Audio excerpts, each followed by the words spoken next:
And so he was Brother Love and I was Sister Touch. That's and great. and we had a ball, and it was like, wow, this is fun talking about music, the musicians, the context of how they created the music, and then obviously what was going on at the time. And when I realized that people actually made a living doing this kind of thing, I was like, wow, this could be something else. And so, long story short, in a few years, I ended up changing my major from music to communications. And I realized that I could make a living as not just an announcer, but a storyteller on radio, both covering stories, whether it was about music or culture or politics or whatever. But that was really my entrance into communications, and into radio specifically, and using whatever skills I may have had at that time to tell stories orally. All right. And talking of storytelling, and in this case, looking at journalism and communication.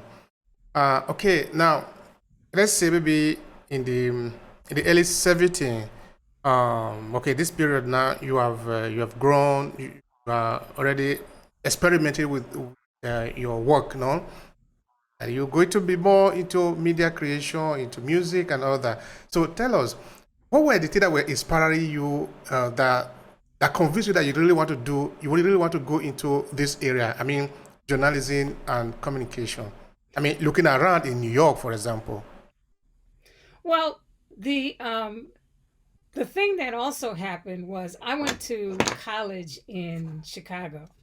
So I went from one big city to another big city, and there was a lot going on culturally in Chicago, both in the black world as well as in the general, city.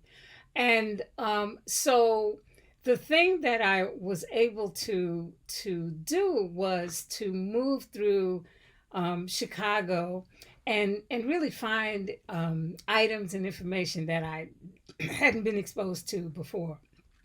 Excuse me, and use sorry about that, and then use that to create content. So, for instance, there is an organization that was formed in 1965 called the AACM, the Association for the Advancement of Creative Musicians.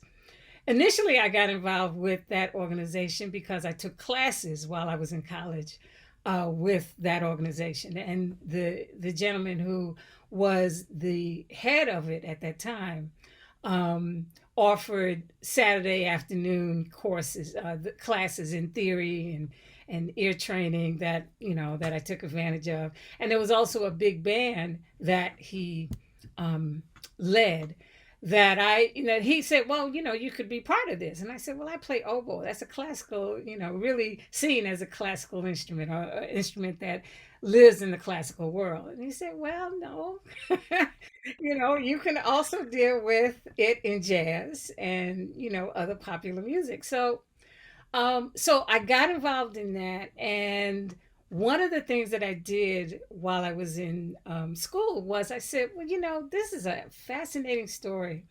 And there was this whole thing about the Black arts movement of the 70s, and actually 60s and 70s. And so one of my first documentaries was about the Black arts movement in Chicago, looking at the AACM and the Black theater movement in Chicago. And so what I did was I ran around with my little tape recorder, and I would interview the musicians and the actors and the directors, and then tried to figure out how to put it all together in a half an hour cohesive whole.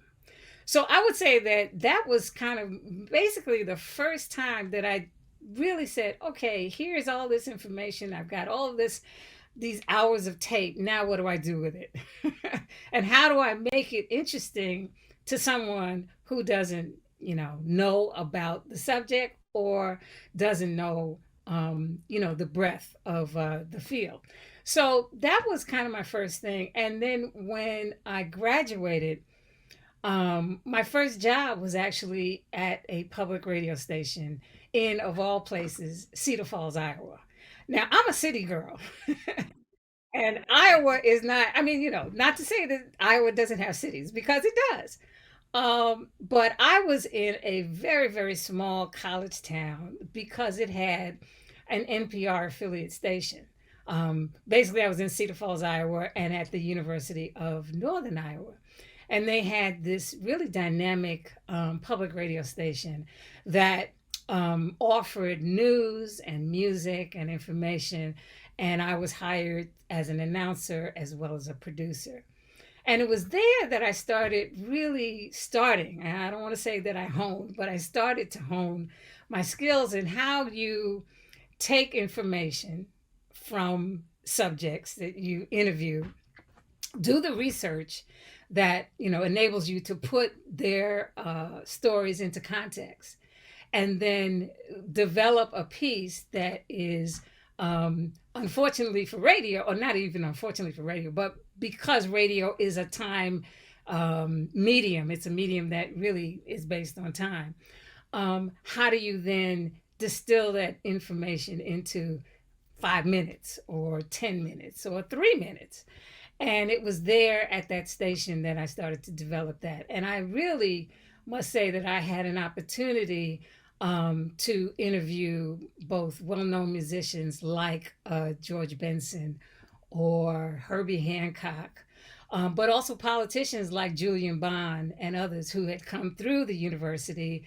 And, I was able to interview them and then develop features around those interviews. That's great. That's great. All right. Talking always of journalism, I want you to give us a little background for people who do not know. What is the basis? What kind of basic information should people have in mind when they are talking of media creation and journalism, as it were?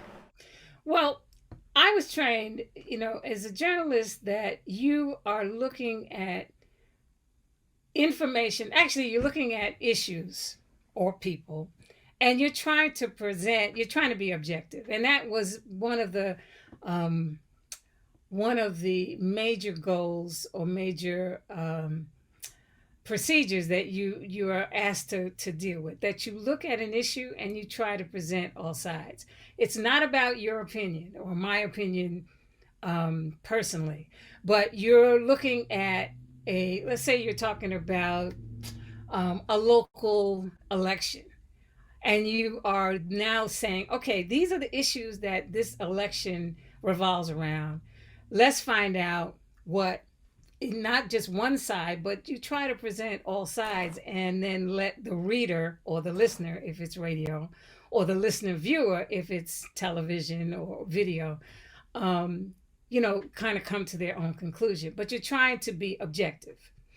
The other thing about it is that you want to do as much research as possible. The thing about my career, and I think that all journalists really are trained to, as based on time, of course, what the deadline is and how much time you have to work on a particular piece, is to go and do as much research so that when you're interviewing someone, you're not coming at them without some basic knowledge of either who they are or what the issues are. And then you can get, hopefully, a little bit deeper into the subject. So it's really about honing a natural, if you do have a natural sense of curiosity. And I think all people are curious, which is why people do read and listen to and write about issues in the world.